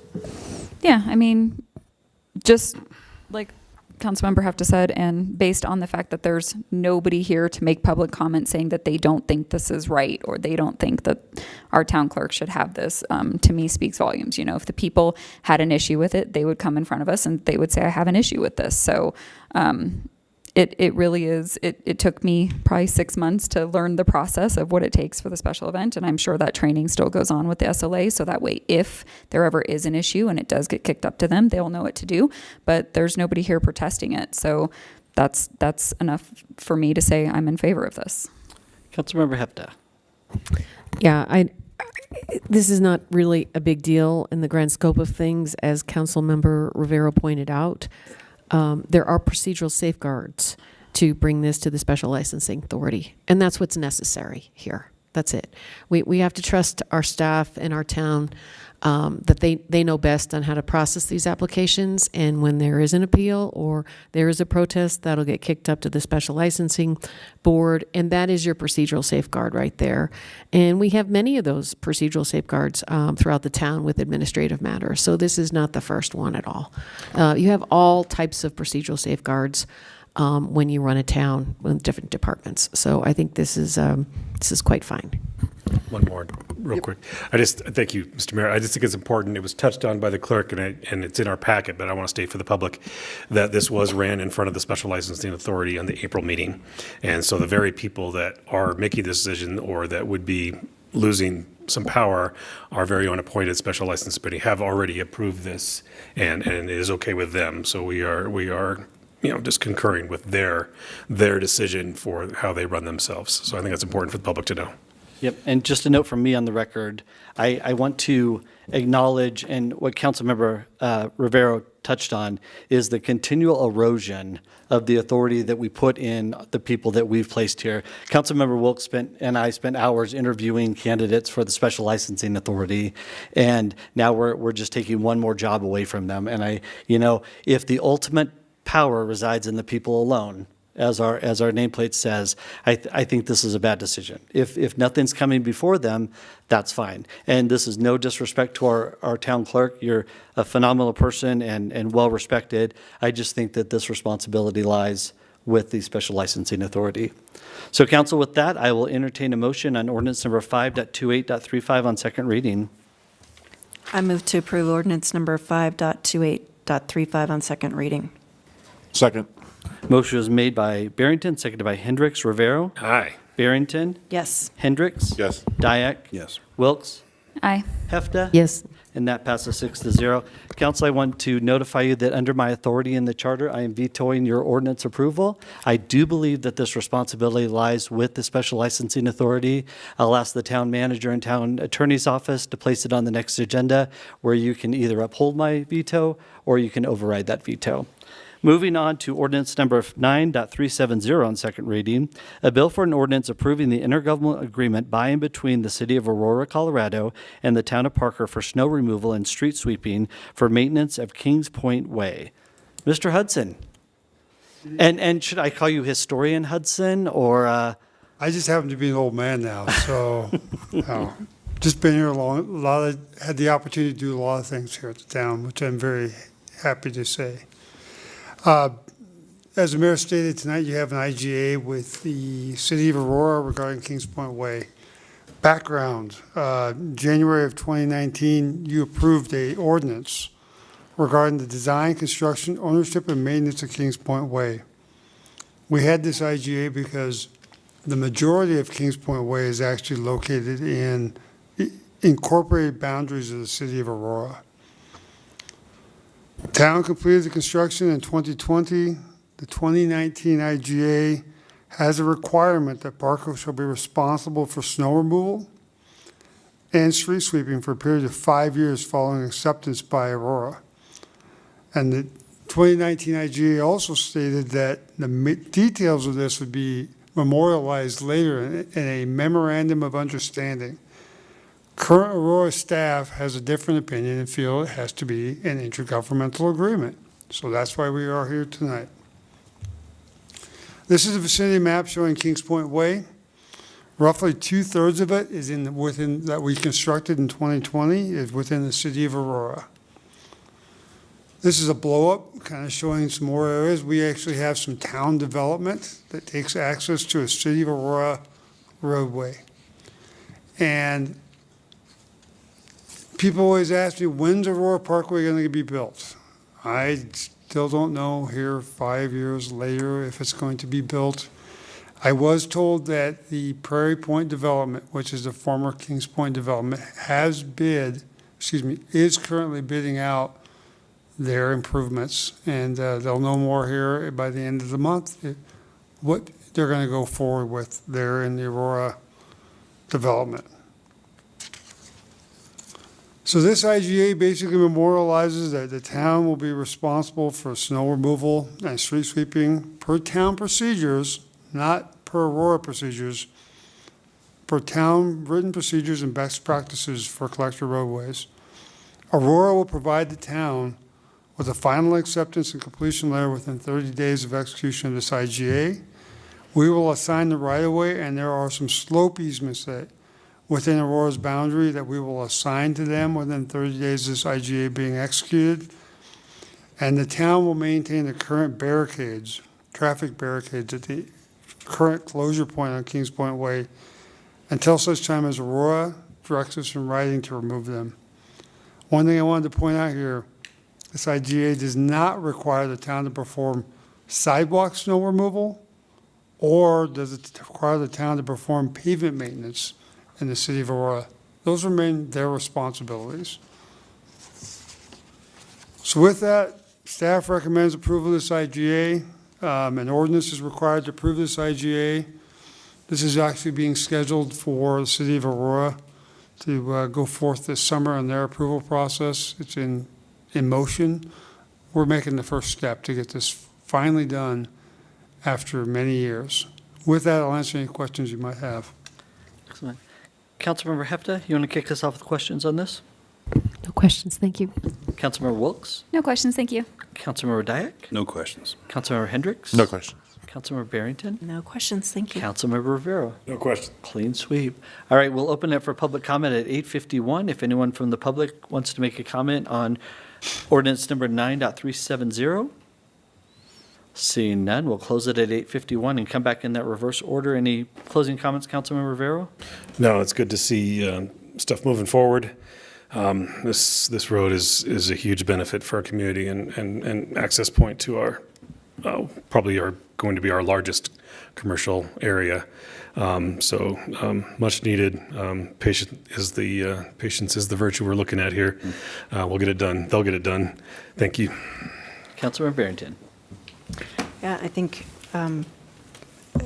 it's going to provide so much, just another entry way into come and spend tax dollars in Parker. Councilmember Hendricks. And making progress is a good thing. I approve. Councilmember Dyak. No comments, thank you. Councilmember Wilkes. No comments, thank you. Councilmember Hefta. Thank you for working with the City of Aurora on this matter. No one made the comment on why the road is so curvy up there? No? Okay. All right. With that, I'll entertain a motion on ordinance number 9.370. I move to approve ordinance number 9.370 on second reading, please. Second. A motion is made by Rivera, seconded by Hendricks. Rivera? Aye. Barrington? Yes. Hendricks? Yes. Dyak? Yes. Wilkes? Aye. Hefta? Yes. And that passes 6-0. The last ordinance of the night, ordinance number 1.617 on second reading, a bill for an ordinance to approve the right-of-way purchase and sale agreement by and between Outdoor Storage 2 LLC and the Town of Parker concerning Motzenbacher Road. Good evening, Mayor and Council. Tonight will be the end of the meetings I come to you about Motzenbacher Road acquisitions. Say it ain't so. This is I guess, 3 meetings in a row I've been closing out the meetings talking about Motzenbacher Road. So in June of 2023, last year, you guys approved an ordinance authorizing us to proceed with good faith negotiations regarding improvements to construct Motzenbacher Road associated with the Dransville Extension Project. This ordinance addresses the acquisitions needed from Outdoor Storage 2. An outdoor storage property is primarily an RV storage lot on the west side of Motzenbacher Road, north of the Salisbury Heights subdivision. So this is a vicinity map. This is, the RV storage is directly across from where the future Salisbury North Park is going to be. Again, it's a unincorporated Douglas County parcel, roughly 20 acres in size, along the west side, directly abutting the Salisbury Heights subdivision. The acquisition is right basically after a driveway and has to do with originally a drainage ditch that we were gonna have to cut in. We originally proposed a slope easement. Through negotiations with the landowner, that easement became a fee acquisition, which we've done in the past with other landowners. And so with that, we need to get just over 1,000 square feet of right-of-way from this property owner and another roughly 2,500 square feet of temporary construction easements. Total acquisition cost for this is $24,300, and the funds have been appropriated within the Highway and Streets Capital Projects Fund for this. And with this, I just want to let you know staff recommends town council approve this ordinance on second reading. I'll answer any questions you might have. All right, Councilmember Dyak, you want to kick us off? No questions. Thanks for your work on this, Chris. Councilmember Wilks? No questions, thank you. Councilmember Hefta? No questions. Councilmember Hendricks? No questions. Councilmember Barrington? No questions, thank you, Chris. Councilmember Rivera? No questions. All right, we'll open it for public comment at 8:55. Anyone from the public wishing to make public comment? Seeing none, we'll close it at 8:55, and we'll come back in that reverse order. Councilmember Rivera, any final comments? No comments. Councilmember Barrington? No comments, thank you. Councilmember Hendricks? No comments. Councilmember Dyak? No comments. Councilmember Wilks? Nope, thank you. Councilmember Hefta? Thank you. With that, I'll entertain a motion on ordinance number 1.617. I move to approve ordinance number 1.617 on second reading. I'll second. Motion is made by Hefta, seconded by Barrington. Rivera? All right. Barrington? Yes. Hendricks? Yes. Dyak? Yes. Wilks? Aye. Hefta? Yes. And that passes 6-0 with no other business before the Parker Town Council. I'll Sure. entertain a motion to adjourn. Before you do,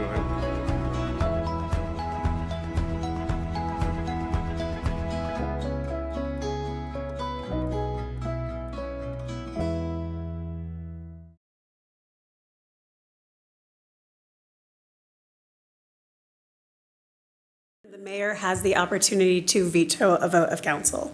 So once council makes a decision, the mayor can either at the time of the meeting or within 24 hours come back and write veto on any ordinance or resolution that's passed.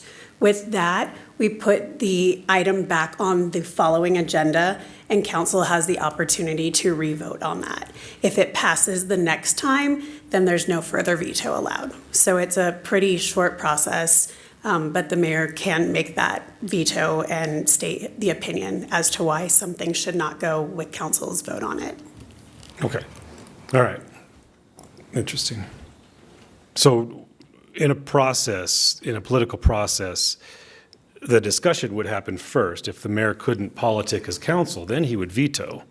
But to openly just come out and veto, I thought was an interesting standpoint. Yep, I made my point that. You made your point in the same sentence you vetoed. No, I made my point before the vote I made the record Okay. that said that we should not be taking away from our appointed bodies. Okay. We should not be taking responsibilities for that.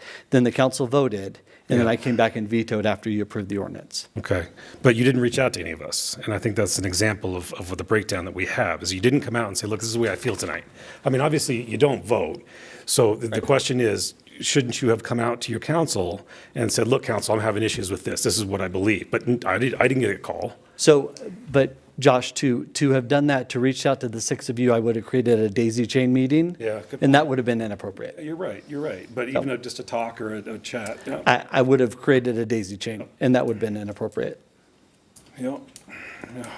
So for your edification, Josh, I reached out to the town attorney. We had a brief conversation about the process. Interesting. And about what I was feeling. Okay.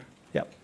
But I also, was counseled, and, I want to uphold the process. I didn't want to create a daisy chain. I didn't want to talk to you, to Dyak, to Barrington, and thus create a daisy chain meeting. Yeah, I understand that. It's a hard spot. It is a hard spot. It's a hard spot. It is. And I just feel there's a communication breakdown. I think it's an example of it. I think it's a matter of following the process. No, I get the following the process. Yeah. I really do. I just think that this town could be governed a little bit better if there was a little bit more communication between the mayor and the council. So let me I'm ask not you. going back on the daisy chain, and that's fine. I Get that. But the only process I would have had would be to call you, and then to say, hey, can you talk to Ann? And then That's you a say. daisy chain. I mean, that's exactly what you're saying. There's no other way to do it. It's on the agenda. Yeah, It's on the agenda. It is on the agenda. And we didn't have it set for a study session. We didn't have it set for any communication, so. Yeah. Okay. I appreciate your position on that. Okay. I do. I'm trying to follow the process. And Understand. you know, I'm a rule breaker by nature, so it goes against my nature to do it. But- Touche. Okay. With that, I'll entertain a motion to adjourn. Motion to adjourn. Motion is made by Hefta, seconded by Hendricks. Rivera? Aye. Barrington? Yes. Hendricks? Yes. Dyak? Yes. Wilks? No. No. And Hefta? Yes. And that passes 5-1, and we are adjourned at 9 o'clock.